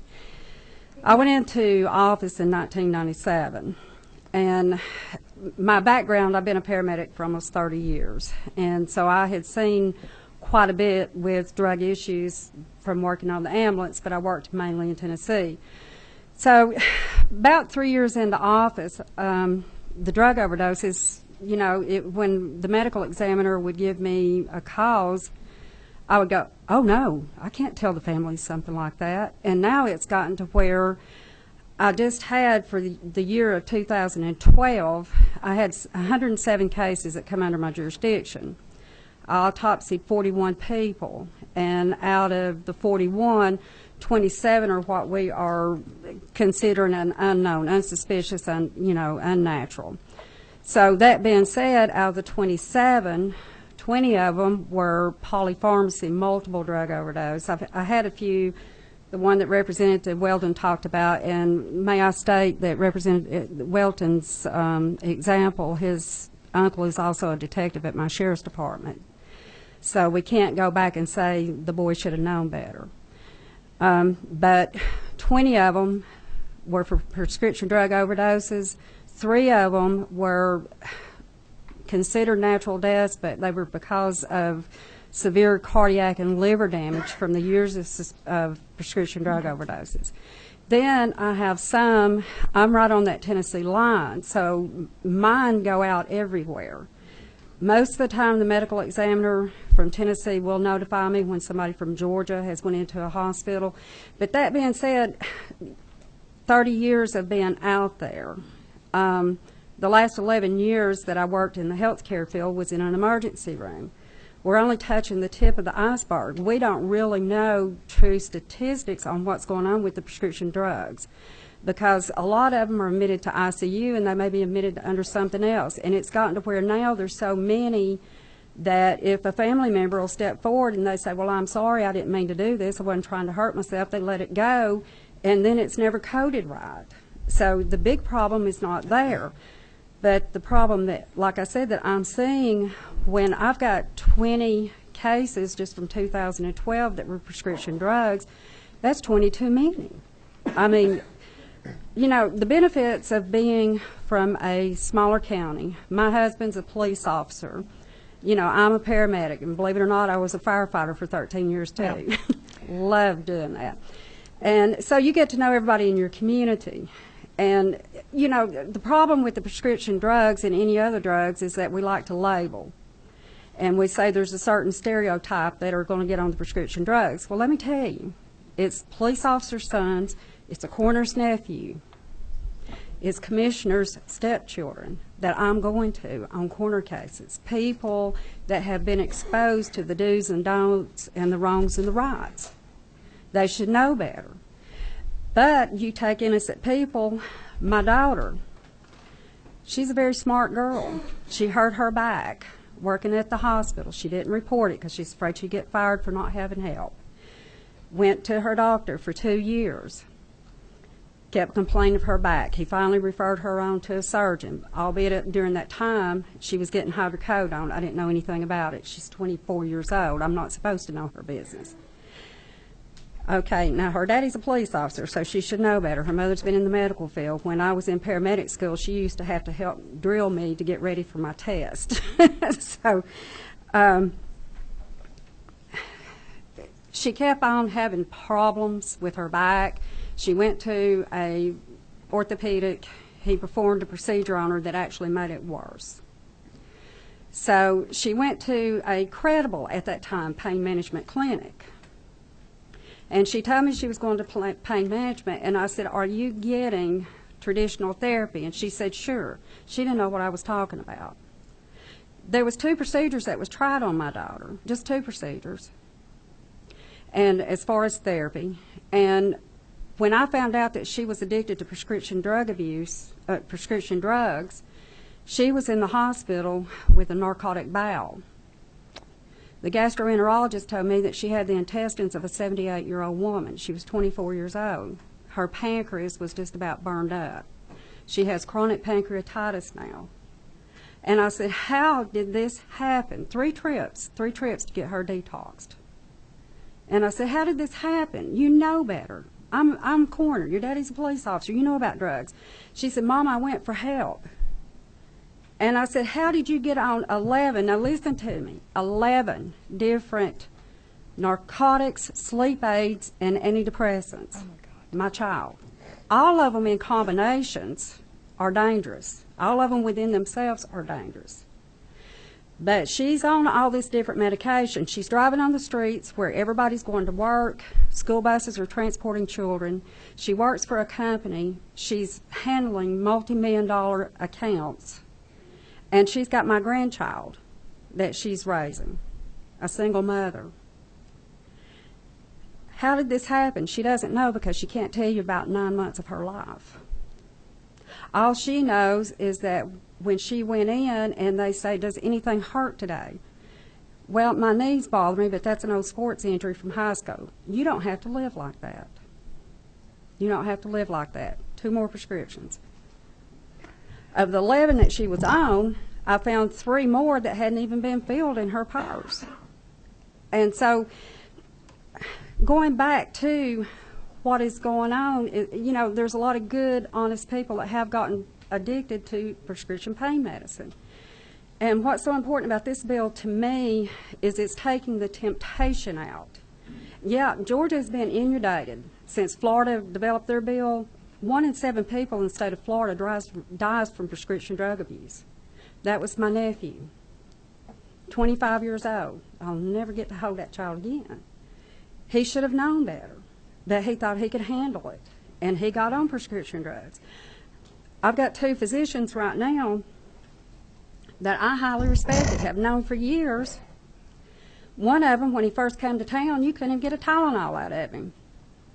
But now, there's a chart in his office, and he also has a pharmacy in his office, and he has all the prescription drugs written out with the cost, and it's a one-stop shop. I think you need to talk to Dr. Sumner. She's sitting right behind you with the medical composite board. I've talked to a lot of folks, trust me. She's the one to tell. But his paperwork, listen, this is the important part. His paperwork is always meticulous. But a lot of my overdoses comes back to him. They're his patients, or they got it from his patients. Yes, sir. I've got another physician that I worked with in the emergency room for years. Highly respected him. And this is what makes me madder than anything, because we do a very aggressive campaign up there for drug awareness. This great physician, one of the best emergency room physicians I've ever worked with, has opened a pill mill in my county. And I thought, how has he got the nerve to do that? He knows that we're doing what we can to try to protect Georgia. And when I went in to visit with him, I said, it's so strange. I said, I can't believe you've been in practice for a month and you got patients all the way to Washington, D.C. and South Carolina. We could listen to you all day, but Come on, that's a good line.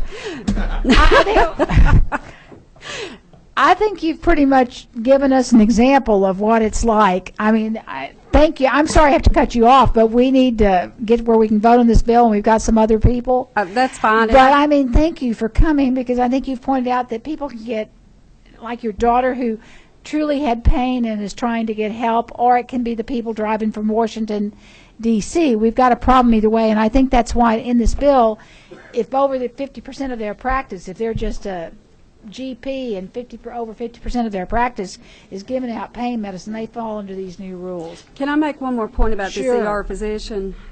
His partner is not a physician, and the way they have it set up, they have changed since they realized that we have caught on to them, because the police chief and I both went and had a real sociable visit with him.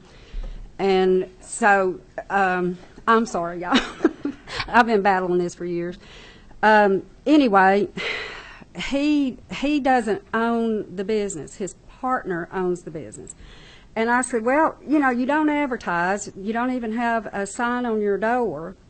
How do people know where you're at? He said, oh, well, they get in touch with my partner. They go and talk to my partner. My partner refers them to me. Now, this is into Georgia.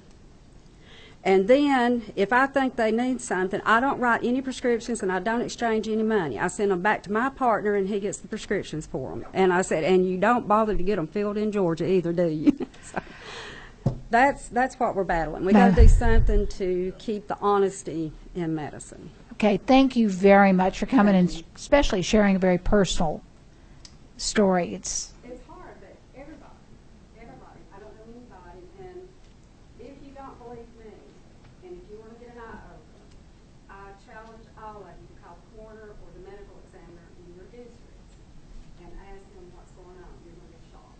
Thank you. And we have a physician that's traveled a long way to talk to us, and I appreciate the committee staying with us on this. Dr. Hines, if you can we hold it down to about 5 minutes? Yes, absolutely. Thank you for allowing me to speak. Thanks to Representative Weldon and the Attorney General's office and all the work that has gone into this. I'm Dr. Bruce Hines, representing the Georgia Society of Interventional Pain Physicians in support of this legislation.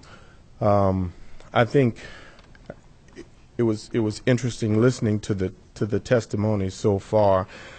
I think the risk in this is that we get caught up in the what we call the mays, the maybes, and the shalls.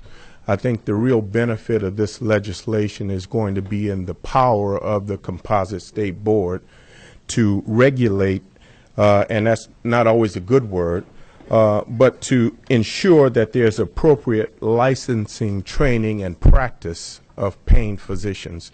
That's where the real benefit is, because all physicians aren't pain physicians, and all physicians who can write opiates aren't pain physicians. And this legislation is not going to take away the right of who's ever physician to write a prescription. It's going to assure that if you call yourself a pain physician and people come to you for help, they're going to get appropriate pain treatment. And it's more than just writing opiates. There are a number of tools that we use to treat pain, more than just writing opiates. And I think the risk and the real problem in these pill mills is that not that there is always bad intent, it's ignorance and inability to treat appropriately. And I think the board is going to go a long way to ensure appropriate training and practice. And I think that's where the benefit in this bill is. There's a term that's often used, accidental overdose. I don't believe in that word accidental. I think it's unintentional overdose, because when you go to sleep, you don't know you're not going to wake up. When you mix alcohol and a variety of other drugs, when you're asleep, your body knows when to take a breath because of mechanisms inside your body. Your oxygen level goes down, your CO2 goes up, you get acidotic, and your brain triggers your lungs to take a breath. When you start mixing all these drugs, that mechanism is interfered with. And so you feel fine going to sleep, you just don't wake up. So it's not that you accidentally took the wrong amount, you unintentionally went to sleep with too many drugs on board. So there are a lot of issues like that the Composite Board, I feel certain, will go a long way in making sure that the treatment at pain clinics is appropriate.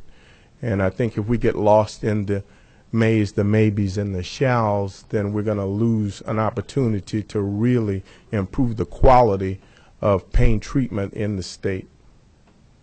And that's, yeah. Thank you. Where are you from, Dr. Hines? I'm from, I live here in Atlanta, Georgia. I practice at Northside Hospital. Thank you very much. In their pain clinic? Yeah, I'm fellowship trained in pain as well as anesthesiology. Ah, good. Thank you. On the other people, I'm just going to ask you, are you standing in approval of this before we go on? Rick Allen, are you here to give us just, other than saying you're for it? Okay. Jet Tony? Madam Chair, I am, but there is one point I'd like to make.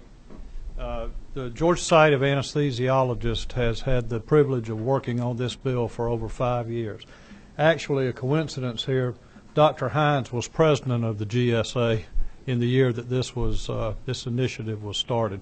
And one of the acts we don't commit around here often enough is saying thank you. And I thank you, Madam Chair, and the Attorney General and the author of the bill in allowing us to have substantial input on this last year. Most of the legitimate pain treatment done in the state of Georgia is from anesthesiologists, and they are highly trained, such as Dr. Hines, who has a fellowship in that. So he is one of the most highly trained. I would like to remind you that though you have a righteous thirst to stop this and to pass law that to stop this, I want to remind those of you that have served in the General Assembly prior to this that you have already done two things, or two things have been done to help you in your work to create good public policy on this matter. First, you passed the Prescription Drug Monitoring Act, and that is empowering Rick and others to act that way. The federal government has certainly given its it has its avenues as enumerated by the police officer through the DEA. And then finally, another leg on that stool has been the work of the Composite Board in passing rules specifically to manage, to the extent of their authority, the pain management and pain treatment that is conducted by physicians. Plus, they've also passed rules on unprofessional conduct. So the board has gone at this in two different ways. That's within the last year, generally speaking, and so the impact of that is just now being felt. So would encourage you that this legislation is well vetted, and we believe it is truly one of the best approaches that you can take right now. And then in 2 years, we'll see how much empowerment has been given to the board. But I will say this legislation clearly gets to the people that should know how to provide quality and appropriate pain treatment. And then the other things which have you've passed will enable law enforcement to do their work. Thank you, Madam You Chair. have a question, Representative Howard? Did you have a question? Oh, okay. I'm sorry. Who directed that? Okay. Chairman Wilson. All right, just a minute. Okay, Tom Taylor. Tom, do you need to? 25 seconds. Okay. Just want to relay some anecdotal stuff from my district. We've had several of these. The city of Dunwoody has put an ordinance in place to stop these. In the past year, we put 3 out of business. They've literally moved into Chamblee, into unincorporated DeKalb, and they just shift locations a mile away and open right back up. The interesting thing is one of our detectives who helped with Representative Weldon to craft this was Robert Bentavigna, who actually retired from the Broward County Police Department and actually crafted the Florida law, which drove a lot of this here. Luckily, he's come to work for us here. He could not be here today because he's actually out on a case. But the interesting thing that you see this, the profit mode of this business, when we've shut these down, one of the doctors, our detectives put the fear of God in him, and you're going to be arrested, this sort of thing. The next day on Craigslist, they had an advertisement up for one just outside our city limits. I mean, literally 100 yards outside our city limits, that said, MD, any specialty, valid DEA number, weekdays, no on call, good working hours, $675,000 a year. Oh. And if they can pay a physician that to write scripts 8 hours a day, you know what these clinics are making. I'll just end with that. Thank you. Like that. Okay. I think that gets everybody was on. All right, Tom. Have we lost Tom? I'm sorry. Yes, Madam Chair. All right. I'm sure glad you're still here. This committee's still here. Okay. I'd just ask for your favorable consideration. Okay, we have one more question. Okay, Representative Howard. Thank you, Madam Chair. My question is, I'm not a medical expert. I'm looking from a business perspective. Yes, sir. Small town business. And someone can answer this question. How does doctors, medical doctors, physicians make money off of writing prescriptions from the pharmaceutical folk, or how? Yeah. No. Go ahead, Doc. Go ahead. I'm trying to follow the money here. The money comes from the patient paying cash when they come, but one of the things that I wanted to make a point about is the medical board aggressively goes after these physicians. If we get wind of you, and I'd like to talk to the coroner, if we get wind of you, we will go after you. We will put you out of business. Before the day's over, they will hire someone else.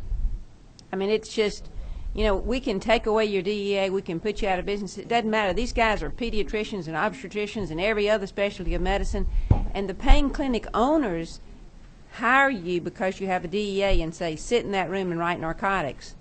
They make a fortune. It's cash. So the cash is made right at the counter, just That's like right. a stop.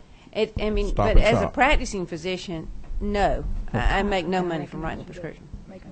If I could amplify on that a little bit, you know, what these folks do, the owners look for physicians to recruit that have alcohol and drug problems, maybe money problems, and focus in on these folks that have trouble outside their medical practice and their normal lives that may be cash strapped, and they actively recruit folks like that. Okay. Thank you very much. Okay, I think it is called time. Representative Watson. Thank you, Madam. Thank you, Madam Chair. I'd like to make a motion that we do pass. Okay, we've got a do pass and a second. Discussion. Okay, Representative Reinders. Madam Chair, at the appropriate time, I'd like to offer some friendly amendments. Okay, this is the appropriate time. Thank you. And Betsy, I can make it easy if you'll give me a lot of wiggle room starting on about 151. I can do this in one fell swoop all the way to 175 or so, or we can do it in three. Okay. I'm trying to do it in the interest of time, Madam Chair, but let's start with the beginning, and I don't think there's objection. I get, when talking with Secretary of State's office and others on licensing, what you're not trying to do is make somebody resubmit when everything's fine. Right. The problem is that when you've never seen them before. So my friendly amendment on line 153, after the word check, period, I would like, however, the board shall cause a thorough investigation of a new applicant, including a criminal background check. I hope that shall doesn't bother you, Doc. Okay. What? Are you working on the wrong? God, I hope not. No, I think he's right after on 153. This is LC 3350 33S. Yeah, I'm working on the right one. Okay. Are y'all on the right one? I am. It's 153. Line 153. After background check. Second word. Okay. After the Read period. it again. Okay. After the period on check. Right. However, the board shall cause a thorough investigation of a new applicant, including a criminal background check. Miss Betsy, would that work? I think so. So you're trying to say they basically the default is that they don't have to. Yeah, right. But if They can, they may if they want to, so we give them that flexibility, but if they're brand new, let's do our due diligence to see if someone's coming in from out of state or whatever. Okay. sort of kind of go the other way, like you require new applicants that you may request them from repeat. But I think that accomplishes it. Thank you, Madam Chair. Okay. You want to take them one at the time, or what's easiest? Do I hear, let's do that while they're right. Okay, do I hear a motion? Watson? Okay. Got a motion and a second. Any discussion? I have discussion. Okay, all right. Yeah, just directed to the Composite State Board of Medical Examiners. Dr. Sumner, I think you better stay up here. Yeah, I am absolutely not against this. Everybody needs a background check somewhere. Is that a second? I'd be happy to second it. I'd be happy to second it. But the point I was trying to make is that if he has privileges at the hospital, he's already had a background check, and so he may be a new applicant. Do we need to be redundant? And so I don't really know the answer to that. If somebody is applying to you in this situation as a new applicant, and they've already gotten hospital privileges, they've just moved into town, they got hospital privileges, and you know for a fact that they have had a background check, should we require you again to do another background check, or are you going to be able to get that background check? I'm not certain about that, but Representative White, you know as well as I do that these people don't go to the hospital. You know, okay. They don't have privileges anywhere, and they fly under the radar screen. All right. I am taking away any reservations I have. Thank you. Okay, so we have a motion and a second. Everyone in favor of the amendment on line 153 as previously read, say aye. Aye. Anyone opposed? No. Okay, the ayes have it. Let's go, Representative. Thank you. Next one. Thank you, Madam Chair, and members for that unanimous support. This one here I really think is also a no-brainer, that you'll see the intent. How can we pass this out without this being in here? And that's the line we talked about in line 161. The board may deny or refuse to renew a pain clinic. I think that has to be shall. If there's enough that says determine granting or renewing such license would not be in the public interest. I second it. Okay. Shall deny. You can just take may to shall. Yes, ma'am. Just changing may to shall on line 161. Okay. I've got a motion and a second. I'm changing the may to shall. Any discussion? Okay. Pardon? Representative. Oh, okay. Hearing no discussion. Everybody in favor of changing the may to shall on line 161, say aye. Aye. Opposed, no. Okay. Representative Reinders. Thank you, Madam Chair, and members of the committee for your unanimous. This is a little harder for me, Betsy, so I'm going to need some help. Let's go to the third issue that I brought up, which was on page 6, and that is I referenced the may part on line 72 to shall. Chairman Weldon, yes, here's my problem, and this is what I'm trying to work through. If members of the committee will stay with me.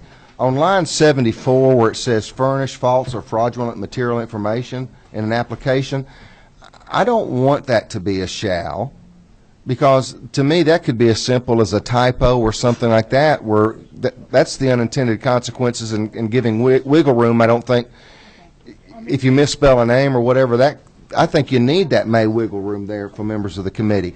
However, I do think that number 2 and 3, which has been convicted of a crime, that's not a may, or has as registered or prescribed distribute or dispense controlled substance. So what I'd like to do for members of the committee is after line 175, let's leave the may in there, after line 175 where it says chapter, I would like to add shall, and go up to 172, be denied, suspended, or revoked by the board upon finding that the licensed or physician practicing at a licensed pain management clinic has, and then pick up 76, been convicted of a crime. 78. You follow that? Give them some wiggle room on number 1 if there's an honest mistake. We have some discussion on this one, Representative. I'll give you an example. We had a young physician who was an extremely well-trained rheumatologist whose husband was managing her practice and did not pay her income tax. Unbeknownst to her, and I believe that, she was convicted of a felony, and she was an excellent physician, and even the people who were around her realized she was an excellent physician. We do try to rehabilitate those doctors. We build systems around them that make her better doctors. You know, if you serve your time. That's a good point. Would you try to rehabilitate someone who has had his federal registration to prescribe, distribute, dispense, or control revoked? Yes, sir. We have done that. I mean, we have done it. But we may require them to never write a narcotic without sending us the prescription. We get a copy of the prescriptions, and we monitor those prescriptions. So that is the potential to do that. We don't, everybody deserves a second chance occasionally. That's a lot of wiggle room when we got all these people coming from out of this, and we'll let the committee decide, but I'm going to go on legal counsel.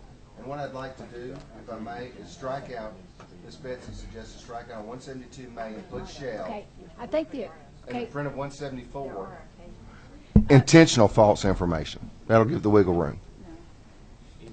No. Intentionally.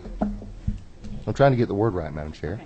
I'm Thank trying you. to say the Attorney General, our representative from the Attorney General's office wants to say something. Okay. Thank you, Madam Chair. Each of these 4 categories is a very broad net. And it is intentionally a very broad net for the purpose of reaching everything that needs to be reached. The problem is you cannot, in statute, define so narrowly and precisely all of the potential bad things that need to be reached without also covering things that ought not to be reached. And when you're applying this to physicians practicing in a pain clinic, I could be a doctor, which I'm not, owning a perfectly legitimate clinic, hired somebody who's a good doctor and who is arrested and convicted of misdemeanor possession of marijuana, and all of a sudden I lose my license because the doctor working for me made a mistake like that. And that's why each of these is a may, because we firmly believe the composite board needs the discretion in determining when those have been met and when they haven't. Madam Chair, thank you for that additional information. I just want to, is that the reason, and the only reason why I was going down this path was because of what you said earlier in response to Representative Hardin's question, which was Chapter 13, Title 16, and Chapter 4. Your position is that you leave that intentionally vague? That's why that's a may?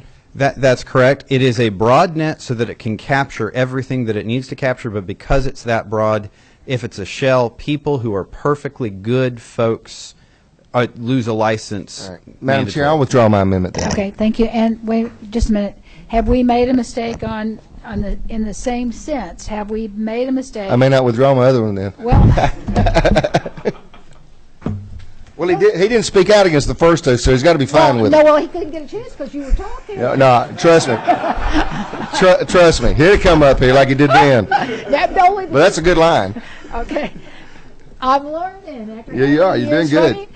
Did we make a bad mistake by changing on line 161 the board shall deny or refuse if it's No, Madam Chair, because it's within the discretion of the board to determine whether or not it's within the public interest to grant. And so if they make that determination, they've decided that they need to deny. To do it. Okay. That's it. Okay. Is that all of your? That's it, ma'am. Thank you. Representative Pack, did you? No? Okay. So, all right. The time has come to make the final decision on this. And so, do I have a motion to know what the committee wants to do on the substitute to House 178 as amended? And that is LC 335033S. Okay, we have a motion to pass, and with a second. Any other discussion? No? Then everyone in favor of the passage of the committee substitute to House Bill 178, say aye. Anyone opposed, say no. The ayes have it, and thank you very much to the committee for staying with me and to everybody that came to testify. Thank you. And Dr. Sumner, go find that coroner.